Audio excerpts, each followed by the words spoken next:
Hi, welcome back to CLOSEUP. In case you missed the last session, in Thinking Differently, CLOSEUP is proud to present 2 sessions on the forefront of creative innovation, sustainability, and design for good, using design to make change. The initiative is called Eco-Solidarity, involving 8 countries and regions, focusing on social impact, sustainable materials, climate change, public health, and process. Eco-Solidarity was initiated in 2020 by the Polish Cultural Institute New York and Studio Reykjavik in collaboration with Wanted Design as a multidisciplinary hybrid project, initiative, and movement that seeks unity and solidarity by design. This year's edition is produced and presented in partnership with the European Union National Institute for Culture. And in our second session, we have 4 amazing group of designers heavily focused on R&D and material science. We have Studio Plastique, Algaing Algalife, Nostra, and Livable. So excited to introduce them in a minute. We will have quick videos of each and then a conversation. But in addition, we invited Solidarity Advisory Committee member Axel Klissen, who is co-founder and creative director at Sokol, to break down the details of Eco-Solidarity. Can you give us, hi Axel, how are you? Hey, how are you? Good to see you. So good to see you. Can you give us an overview at 30,000 feet? At 30,000 feet, yes. It's very specific. Well, we need to say first of all that Eco-Solidarity couldn't have come at a better time, I guess. It's very much about 2 very important elements right now. The ecological side of things in design has been going on for a while, so it's very important. People know that. The solidarity part, I think, is important to look at it 2 ways, 2 perspectives. Right. On one end, it's about being the inclusiveness, making sure that design is, universal design works for everybody, but at the same time, it's also about collaboration and about doing things together. And I think that's why I think an initiative like this is very exciting. Like we have this European group of designers, all cutting edge, I would say, very niche in a way also, very interesting work. And at the same time, we're presenting this on, ICFF, like we're in New York, in the United States. So very interesting to see all of that coming together.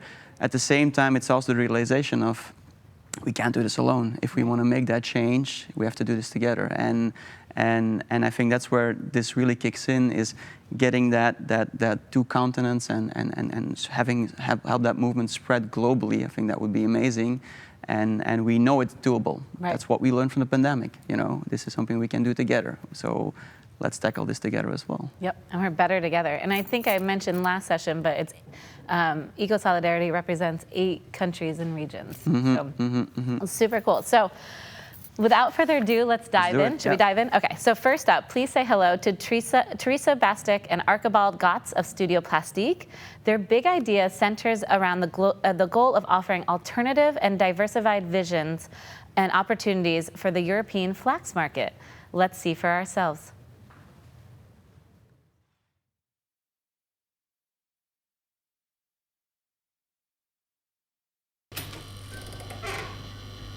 I believe these are exciting times. We have to reinvent a lot of things. We have to re-question a lot of scenarios. So for a designer, these are times where a lot is possible and a lot can be improved, changed. Transparency, I think, is important for all of us. Everyone wants to understand where his products come from, and traceability, I think, is important.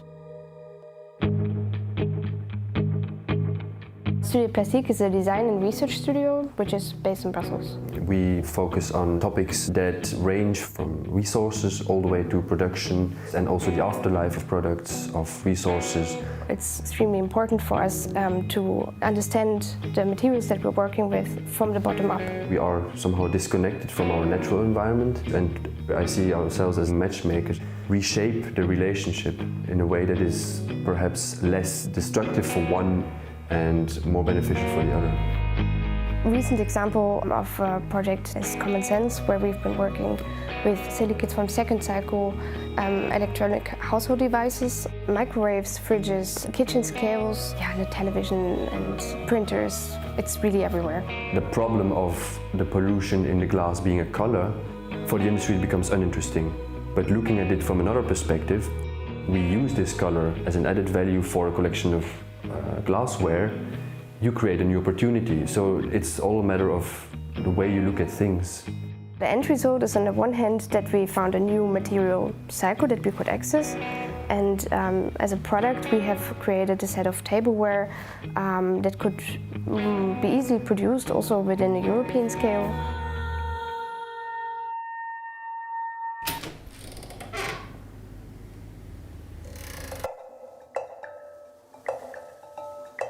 Out of the Woods is a project where we started research into the way we resource from the forest.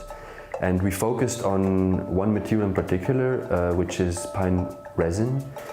Pine resin is basically the sap from the tree.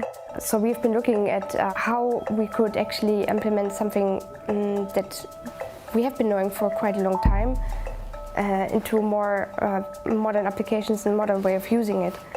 It is a long process where we worked with several partners, researchers, and also old craft. And that led to the stage we are in now, where we developed a material that has qualities that are interesting to be developed further. It's very difficult to foresee where design is going to be in 20 years' time from now. I'm very curious about that myself, actually. Design is shifting, I think, a lot into very different kind of directions.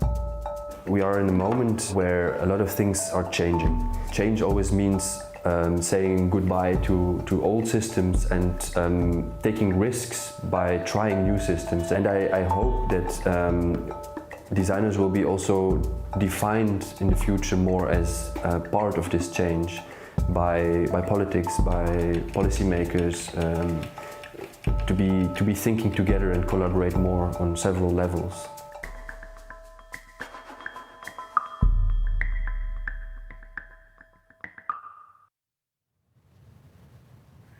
So interesting. I love that your work on this important issue is all about materials. How and why did you decide for this project, for this material? Well, we really believe that design actually can change the world in the end of the day. And we, in our practice, try to build bridges between people and disciplines. We believe that in this way we can build up products and projects that carry a value, that have real stories to tell, and in the end of the day also create long-lasting relationships. Also history has shown all of us that mere styling is just not sustainable. So we feel part of a generation of designers that is taking up more responsibility and is taking finally action also to be shaping a more sustainable world. That is rather people that are rather working on the root of the plant than focusing on the blossom only. To come back to the starting point of all the projects, that can be triggered by various initiatives. That can be by our own lives, travels, observations, and questions. But what defines the outcomes and unites them all is the way we approach it. It's the research and the questioning of the contexts through design-based observations, through a hands-on approach, to not being afraid of trial and error, experimentation, and in the end of the day, also therefore challenging the status quo. Yes, and then you could also wonder, what is then the role of aesthetics and shapes and colors, etc., in our design studio? Because for any design studio, these things matter, and so do they for us. But as Teresa just explained, I think in the end of the day, it's still somehow secondary to the processes of understanding context and finding the relevant matches that can be made between materials and shapes, between production processes, people and places. And then, of course, designing is also a lot about sharing, and we share what we do at the studio and what we believe in through our collaborations with all sorts of people, brands, industries, and institutions. And the outcomes of those collaborations can be products, publications, exhibitions, but also workshops or conversations as we are having today, and even sometimes more intuitive expressions. So I would say it is through this approach, this mix of ingredients, that we come to innovative designs that we hope include as much empathy as possible for both people and our environment. I think what you say makes a lot of sense, specifically the part regarding observation, right? Design is observation. When we looked at your project, I was curious. The project you sent in was about the flax market, right? How can you reinvent that, and how can you approach that? Why the idea of the flax market? Why was that? Where did that observation come from? Was that rooted from a personal point of view, or more of a, objection, or how do you look at that? Well, we live in a part of the world where we work, where we established a studio where flex has a strong and long heritage. So some part of the curiosity and observation comes from there. Second part is it was a commissioned research where we were asked to look at opportunities, challenges for this context of flex. Because as many contexts, these things change, and therefore also production processes, value chains have been delocalized, have been changing. So how do you keep the relevance of the crop, because the plant still grows best in specific regions, specific geographies? How do you keep some of this value where it belongs, and how do you change the value propositions? And part of that answer laid in observing, asking researchers, asking the farmers growing the crop, asking different context stakeholders, mapping it out in such a way that you start understanding as a designer where you can make the difference, where can you bring innovation. Amazing. Great. Thank you so much. We'll bring you back in at the end for more questions. We're going to move on to Renana Krebs of Algaing by Alga Life, who we're moving from flax to the power of renewable algae in textiles. So let's take a look at this.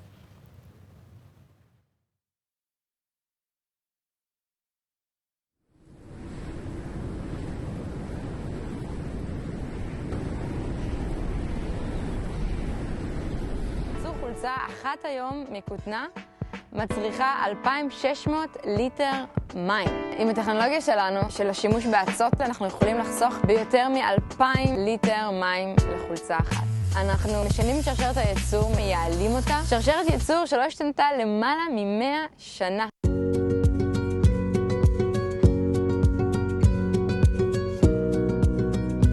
שמי רננה קרבס, מושבניקית במקור. גדלתי בחממות של סבא שלי ושל אבא שלי, במושב בית יצחק בעמק חפר. תמיד הייתי מחוברת לאדמה ולטבע. מיד לאחר הלימודים, עבדתי בבתי אופנה מאוד מאוד גדולים ונחשבים, והייתי באמת בשיא הגשמה העצמית שלי כמעצבת. נחשפתי למאחורי הקלעים של התעשייה הזאת. גיליתי שתעשיית האופנה והטקסטיל היא תעשייה שנייה בגודלה מבחינת הזיהום הסביבתי. הבנתי בעצם שאני צריכה לחזור הביתה לאהבה הראשונה שלי, אל הטבע, ולהבין איך אנחנו עובדים ביחד. במהלך השנים שחקרתי את הנושא, גיליתי את המיקרואורגניזם האצות. הלימוד הזה גרם לי באמת לשאול את השאלה, למה אנחנו משתמשים בחומר המדהים הזה לתעשיית האופנה. חברתי לדוקטור דד קירבס, וביחד בעצם התחלנו להבין שהמהפכה טמונה באצות. לייצר בגדים מאצות מפחית באופן דרמטי את הזיהום הסביבתי. האצות שלנו מגודלות בקיבוץ קטורה. רשמנו 2 פטנטים, אחד שראי בעצם לתהליכי הצביעה. כל הצבעים הם 100% אצות. הפטנט השני שלנו מדבר על יצירת בדים. האפשרות של לשנות ולהשפיע וליצור פה מהלכים חדשים ניכרת במידה רבה בזכות התמיכה האיחוד האירופי. רק ב3 שנים האחרונות השקיע ארסמוס למעלה מ100 מיליון שקלים בהשכלה הגבוהה בישראל.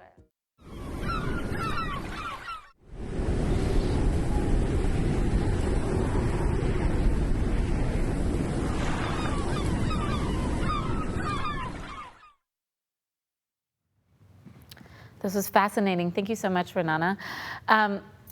First of all, how did you come up with this idea with using algae? And why does it matter so much for the future of the planet Earth as you're trying to turn around such devastation? So first of all, hello. It's a pleasure to be here today. So for your question, so first of all, I worked more than 15 years in the fashion and textile industry. So I saw in my own eyes what is really going on behind this industry, behind the scene. So conventional fabric production and textile dyeing causes irreversible environmental damage and depletes precious natural resources such as land and water. For example, producing 1 ton of cotton fabric requires 200 tons of water, 90% of which actually becomes polluted in the process of re-enter the waterways and food system. So in the end, we also eat at the end what we basically create. In addition, growing conventional materials such as cotton requires a huge amount of pesticides and negatively impact, of course, biodiversity, while textile dyeing leads to dire, consequences, both in terms of water and use and pollution. And at the end of the day, algae has solved both these issues really, with the help and harnessing, by the harnessing and the power of nature, of algae. And at the end of the day, the planet-based, renewable and biodegradable aquatic planet is sustainable. Algae is one of the most unique microorganisms we have in nature. It's also why we chose this really specific one to really make a change in many industries. Algae is really all about being proactive against climate change, and doing so by literally redesigning the world of design and other industries as well for future generation. And at the end of the day, we are here in order to really make a change, not only for us, but also to take the lead towards a healthier future at the end of the day. Love it. Thank you so much. And we'll talk more at the end. Let's move on to Paulina Grabaska of Nostra Conscious Design. She is working on something called Designing Interconnections. It's a project showing how the fields of art, science, health, and ecology are interconnected. So let's see her video.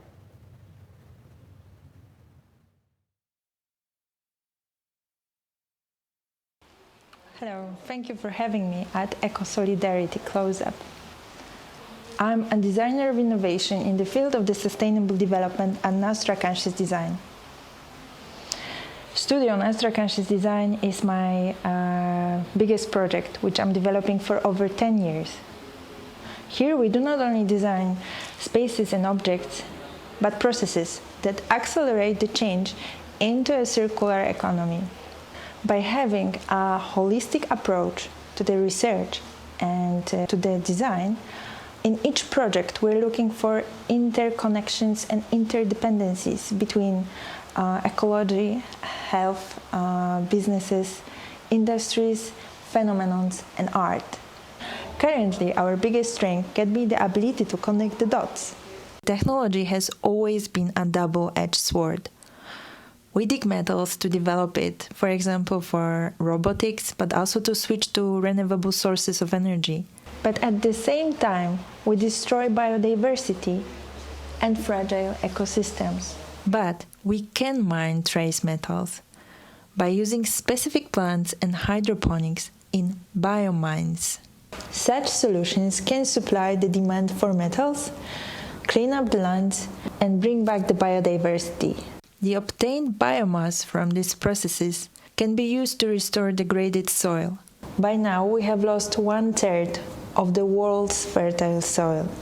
If we will stick to the current agricultural methods, we will run out of fertile soils in 60 years. So to give the soils time to regenerate, urban farming and the natural environment of the cities can help. Most of the cities are fertile. We have their sun, rainwater, carbon dioxide, and smog, the ingredients of which can be used to create fertilizers for the cultivation of plants and algae. We can also cultivate medicinal mushrooms and edible insects. Such food is a natural medicine.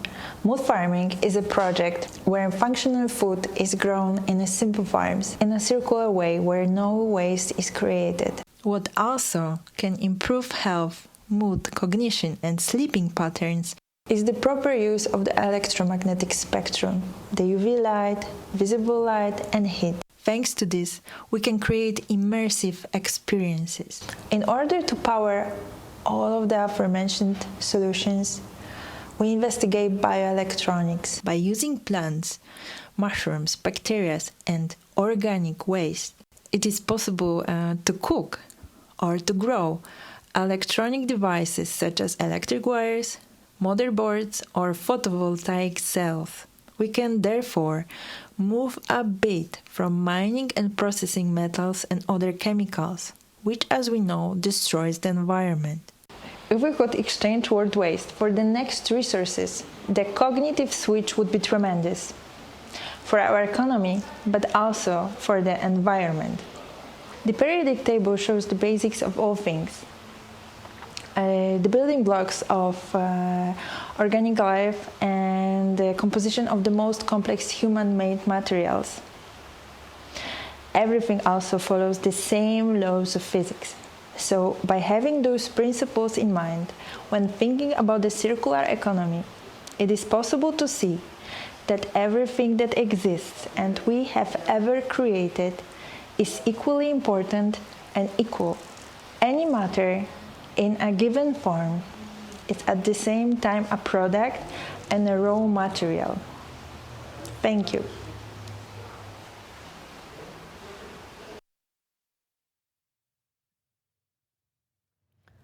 Paulina, that was so interesting. You work across so many sectors: mining, urban farming, light therapy, bioelectronics. I mean, you summed it up for a bit at the end, but what's your central thread? What's your hope, your big outcome hope? Thank you for the question. How much time do we have? Okay, I will try to explain it short.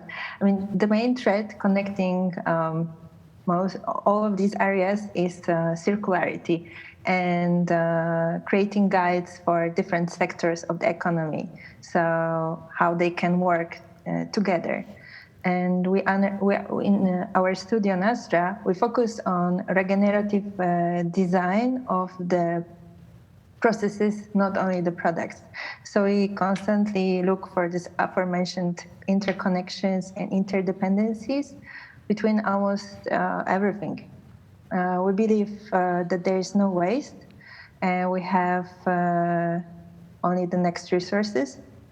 So for example, in biomining, the mining biomass is an element of, it can be an element of extremely fertile human-made soil, where also other wastes can be utilized.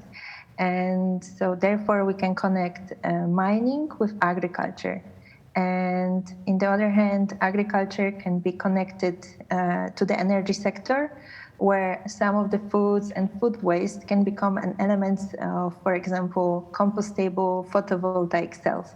So even such a small thing as eggshell, we investigated as a semiconductor. It can work as semiconductor. So here we are able to extract additional energy from waste before it will become a compost or a biogas, which is also an energy source. So to sum it up, the main thread is this circularity and looking for the connections through research and conscious design. Wow. Thank you. Well, thank you. Thank you so much. Many things to think about. And so last but certainly not least, we're going to turn it over to Sepp Verboom, who joins us for Livable, which explores bio-based solutions. Let's see his video.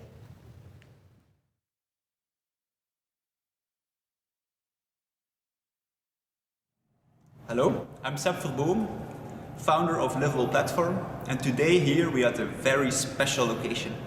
It kind of reflects the way we work, because we don't really have an atelier or a studio, so we really work together, collaborate together in other places or at communities or at different industries. Today we are here in a church for our new exhibition. I will show you later. So Livable, the platform, has been around for a while. We've been doing this for 8 years now. And in these 8 years, we have different projects. Every project is actually another opportunity to learn. So that's also why every project has different partners. For example, we worked with local governments, with NGOs, but also with galleries. For me or for us, it's a way of learning to get all this knowledge together. And now at this point, we want to find ways to spread this knowledge or to spread and to share. And that's why Livable Platform was created. At this point, we're staying designers, so every project also results in objects. For us, the objects are more a way to communicate, so it's not really only about the aesthetics, it's really about where are things made, how are things made, where are materials coming from. So we really want to focus on the background of an object. Here we have an overview of some results of these projects. For example, the very first project was a collaboration with junk shops in the Philippines, where we worked together with junk shops, like I said. We connected them with the local artisans of rattan craft, resulting in this collection of lampshades. Next to that, we also worked together for Hiwi, for example, with a community in the Peruvian Amazon, where we worked on the theme of certified wood to highlight the importance of the certified wood. Next to that, we also worked with a community in the Philippines again. It's a special community, rope weavers. And what they do is they actually dismantle old shipping ropes, and they're gonna use those dismantled ropes to make new ropes. So what we did is we collaborated with them, and we tried to find new partners to use these materials. So we really wanted to find new solutions with this rope. We didn't want to make one object, we wanted to find a partner to do something with these ropes.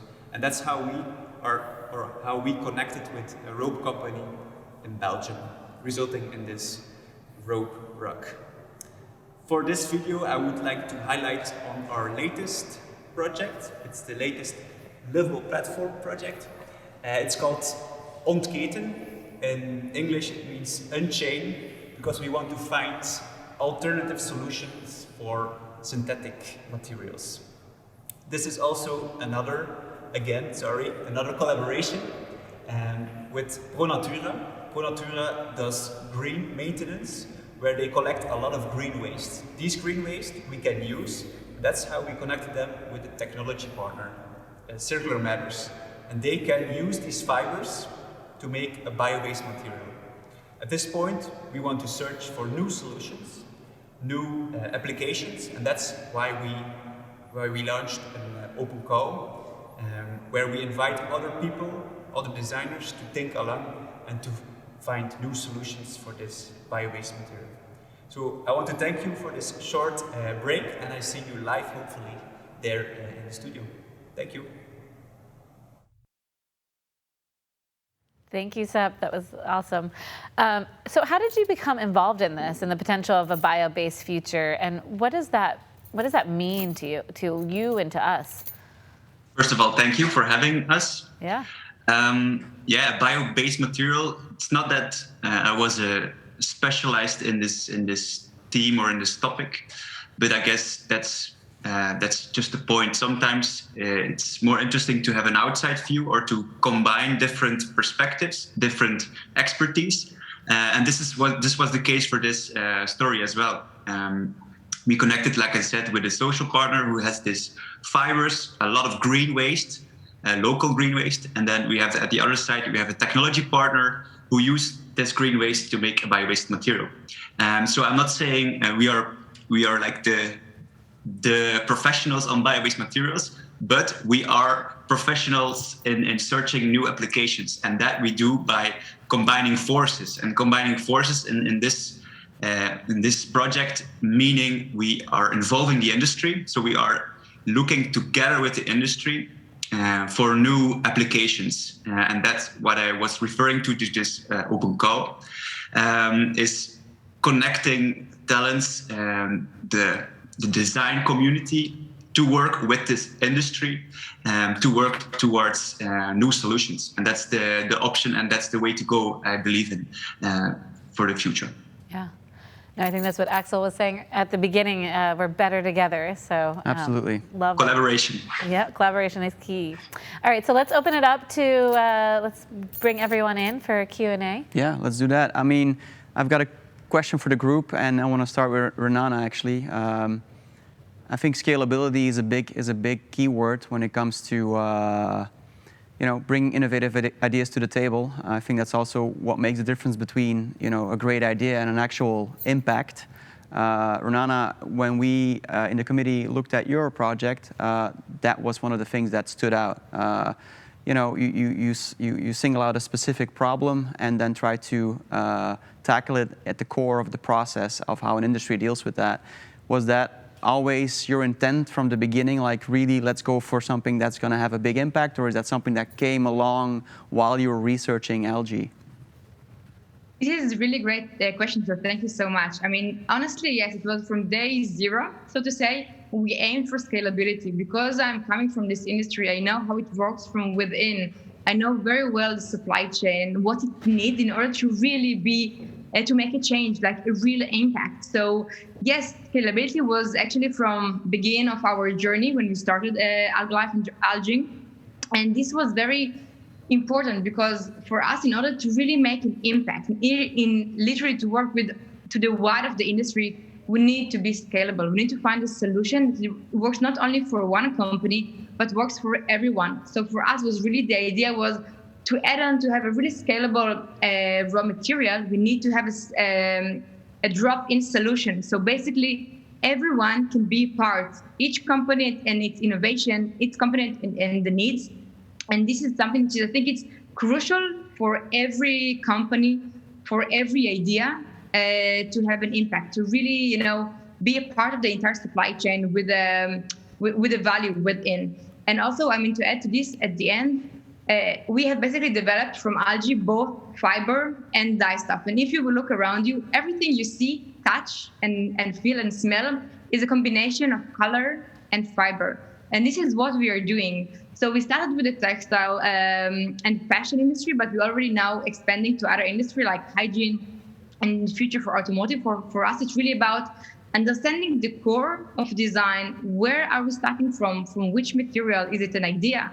Is it something we touch and see? And basically, therefore, we started to roll on to see how we can really change the entire supply chain accordingly. Mm-hmm. Right. In terms of scalability, is anyone else working on, getting this out there more on a bigger level? Yeah. I think if I refer to the Unchained project we are on with this bio-based material, I think it's a matter of scaling, and every partner, every chain has to be there and has to evolve at the same level. Because, for example, if our social partner who has these fibers, they want to process these fibers, but they also want to get rid of it. They have to do something with it. So we have our technology partner who use these fibers, but they have to grow together. Otherwise, it's like a connection, and that's, I think, a beautiful thing about it, that everyone has a win with it, that the scaling. Right. For sure. Yeah. Anyone else? Here in Nasra to introduce more urban farming into the cities. We're working a lot now in introducing small, super sustainable farms for everyone, where the functional food can be grown, and it's like cultivating your own medicines at home.